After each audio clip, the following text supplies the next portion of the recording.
Hi everybody, this is Shane Lemaster. Welcome back to the MindOps YouTube page. Please visit our website, mindops.com. That's mind-ops.com. We're a fully functioning counseling company with a number of different specialties. The reason why we put these videos up on YouTube is sort of to help all of you gain a little deeper understanding around some of these concepts. Now, when we go through these concepts, it's not an exhaustive review of them, but my hope is that it can start to generate some more questions that you may have, maybe move your progress of change forward a little bit. So that's really our goal with these videos. We hope you like them. Please like and share our videos. That's how we can get them out there and spread the messages. So again, my name is Shane Lemaster with MindOps. Today we're going to be talking about a very important topic for all of humanity, meaning and purpose. We hear those buzzwords, but what do they really mean and why are they important?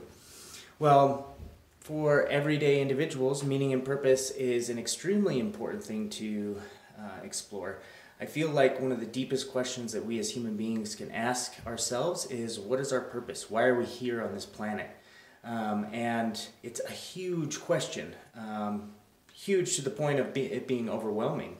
So for a lot of people, when they ask themselves these questions or start to explore, what is my purpose here on this planet? Some people find that it's such an overwhelming and large question that it almost paralyzes them.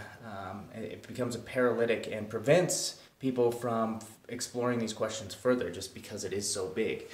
So in order to calm a little bit of the fear around this question, my hope today is to explain a little bit about meaning and purpose and why it's important, as well as give you some practical strategies to start exploring this on your own. So why is meaning and purpose important? Well, like I said, for the everyday human being, it's an extremely important question to contemplate. It seems that people who can find their meaning and purpose and engage in those activities on a day-to-day basis throughout their lives, there's a number of studies that show that lifespans get increased, general happiness and satisfaction with life and fulfillment also improve for people who spend time thinking about it and pursuing what their purpose is and what their passions are. So that's a really important thing to look into. Now, for people in recovery, addicts, people trying to recover from any number of afflictions, finding meaning and purpose can be an extremely valuable thing to do, okay? If you think about, if we're in a depressed state or an anxious state or a state of hopelessness, there's not much meaning and purpose behind those things. We feel stuck when we're in those emotions, and a lot of time we don't feel like we have meaning or purpose on this planet.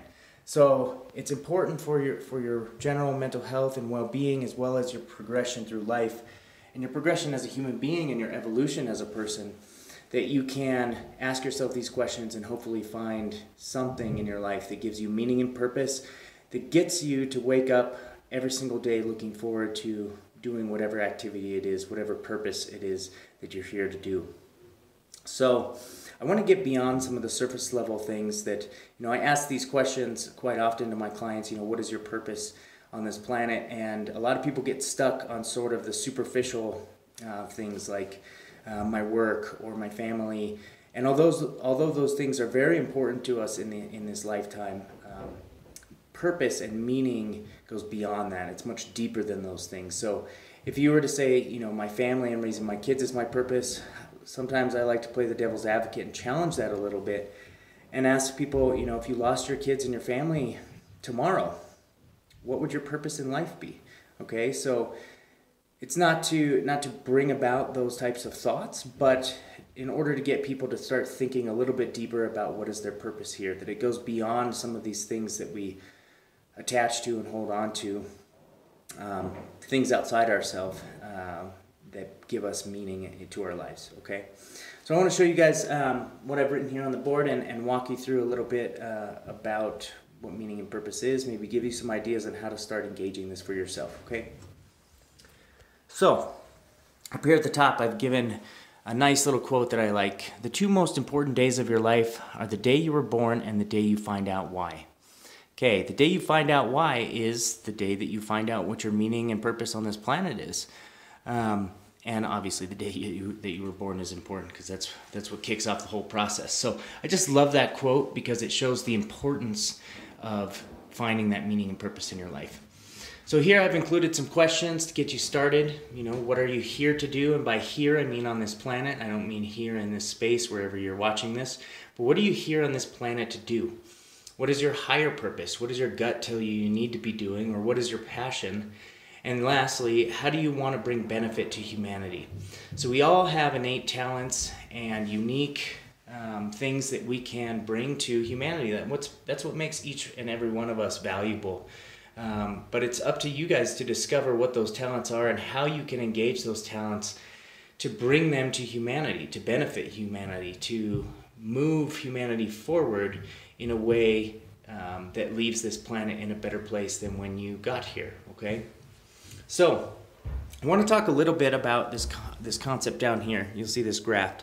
So this is making meaning and a concept called the Zone of Proximal Development. It was developed by a Russian researcher named Vygotsky. And this graph shows what is called the optimal zone of proximal development. And you'll see here on the y-axis, this is the level of challenge. So as the level of challenge goes up, we experience some chaos. This is the level of confidence. As the level of competence goes out, we gain some order to our lives.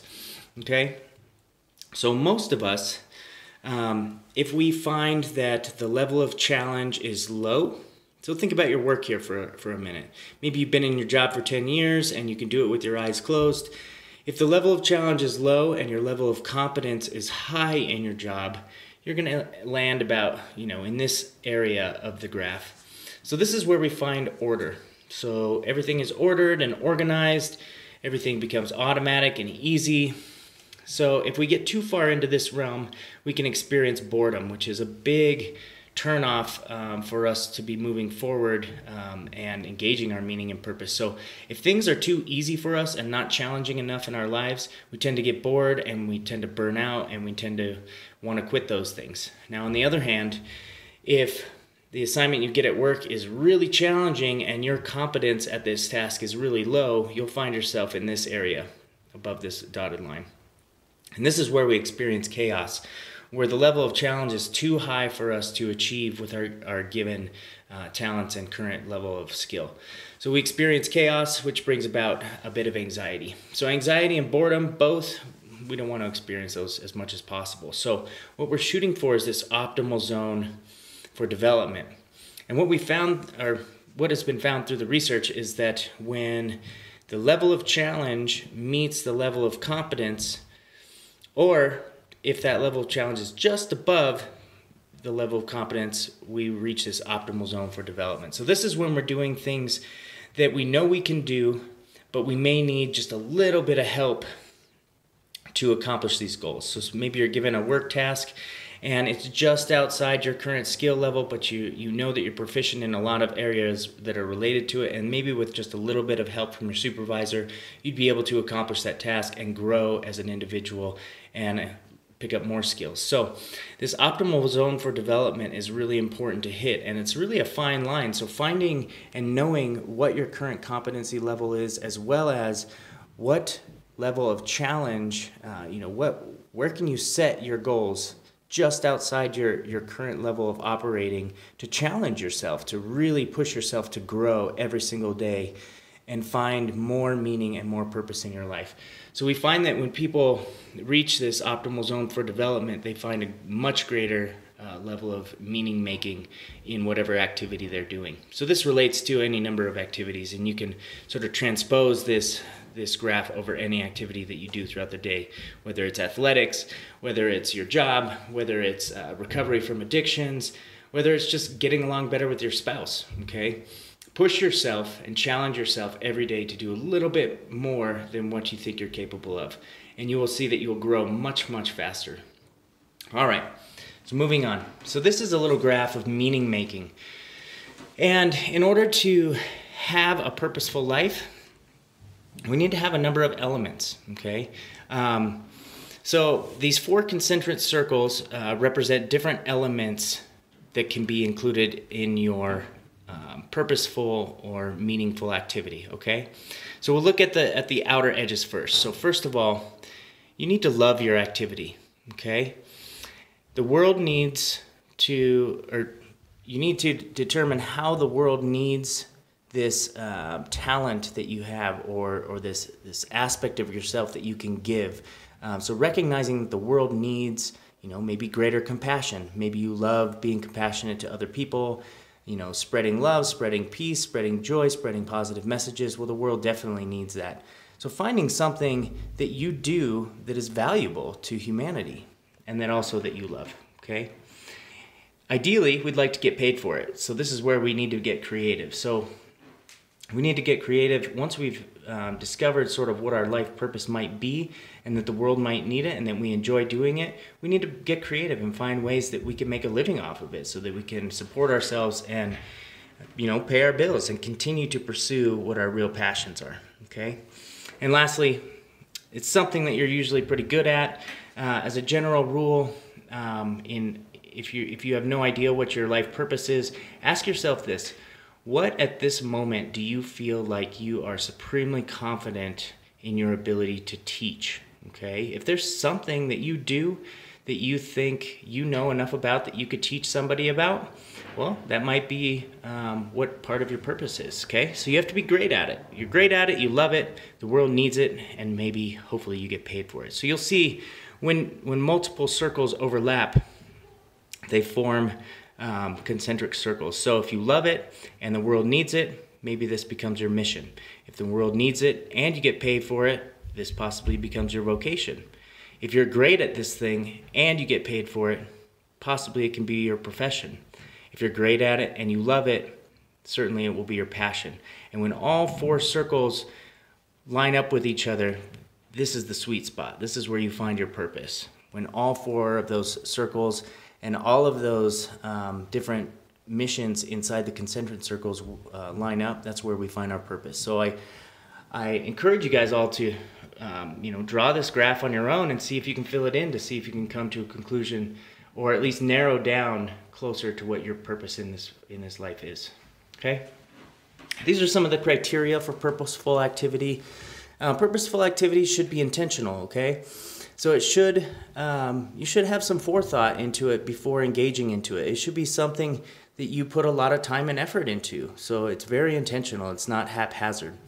It should be goal-oriented. So as always, we always achieve more in our growth and change if we are striving towards goals. So please make sure that if you are engaging in a purposeful activity, you have goals not only for yourself and your own personal development, but also goals and objectives that you want to achieve through your purpose, whether it be helping others or making the planet more sustainable or whatever it may be.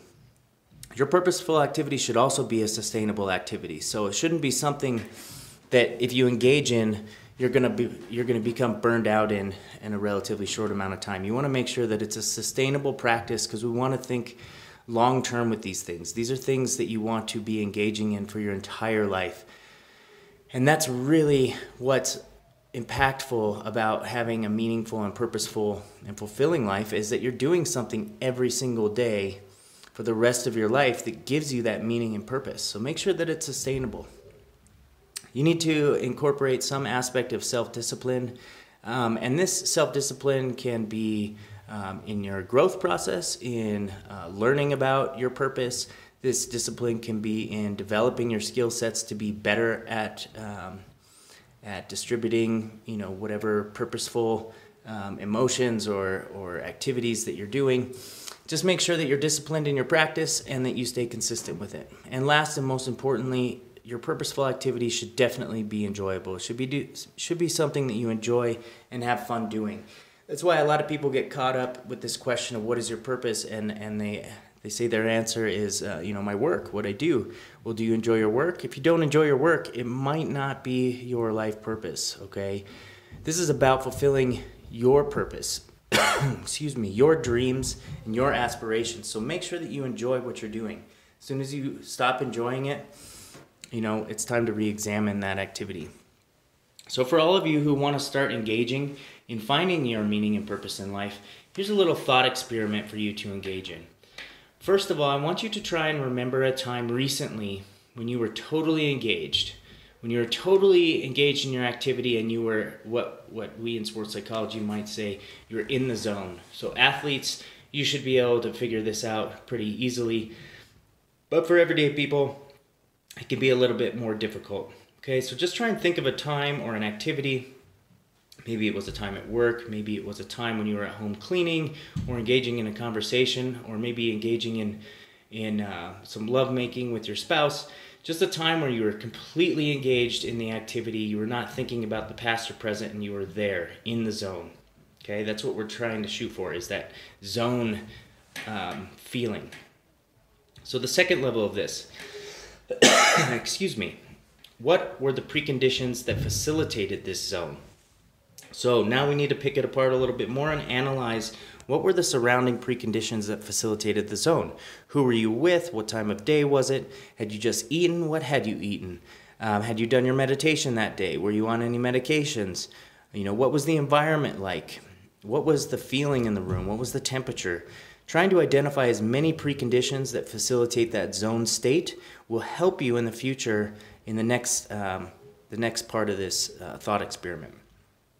So the third and final level, contemplate how you can best recreate these conditions, okay? So once you've determined what the preconditions are that facilitate the zone, that's exactly why we do that, so that we can try and recreate or bring about that zone state more readily and upon command. So if you find out that the environment had a huge influence in your zone and it had to do with who you were with and where you're at and what music was playing, and that's what got you in the zone, well, see if you can recreate that zone experience by bringing in those same people, being in the same environment, and listening to that same music, and see if you can get in that zone state again. Okay, this zone state is a red flag for you, or I should say a green flag, to let you know that you're engaging in something meaningful and purposeful. Okay, when you're totally in that zone, that means that you are in full enjoyment and fully mindful of what's going on. So try out that thought experiment, see what you can come up with, and remember that the two most important days of your life are the day that you were born and the day that you find out why. Hopefully today you either found out why or you are well on your way to figuring that out. Again, I'm Shane Lemaster with mindops.com. Find us at mind-ops.com and book a counseling session if you want some more individual or group counseling. Check out our YouTube videos on this page, the Mind Ops YouTube page, and continue to like and share our videos. Until next time, signing off. We'll see you soon. Hopefully we can all engage our meaning and purpose a little bit more until the next time. Thanks.